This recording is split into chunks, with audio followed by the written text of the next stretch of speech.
असतं. त्यामुळे बघा नेहमीच सर्वांना मार्गदर्शन मी करत असते. तर दादा एक दोन शब्द बोलते. ताईंचे आमच्या पार्लर पाहायला लागले तेव्हापासून एक क्रांती झाली आणि ताईमुळेच उद्घाटन झालं पार्लरचं. आम्ही इथं आलो आणि ताईंचे आशीर्वाद घेतले.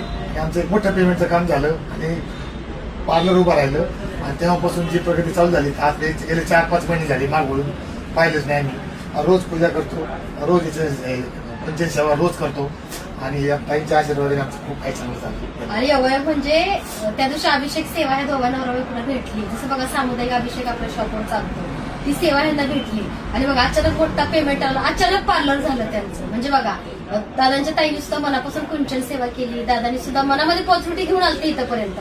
म्हणजे एक विश्वास खूप महत्वाचा असतो, तो विश्वास घेऊन ते आले होते. आणि आज बघा दादांना अनुभव आला म्हणून दादा त्यांच्या मेहुण्याला घेऊन आले. तर बघा तुम्ही सुद्धा सेवा करा. आणि कसं असते मार्ग फक्त मी दाखवते, मी देव नाहीये, कोणताही चमत्कार घडत नाही. सुद्धा दादांनी ताईंनी सातत्याने सेवा केली, विश्वास ठेवला आणि पूजा केली. आज त्यांचं सुद्धा घरामध्ये बघा छान चालू आहे. ब्युटी पार्लर पण चांगलं चालतंय आणि ताईने एक आशीर्वाद दिला की एका ब्युटी पार्लरचे 7-10 ब्युटी पार्लर होती.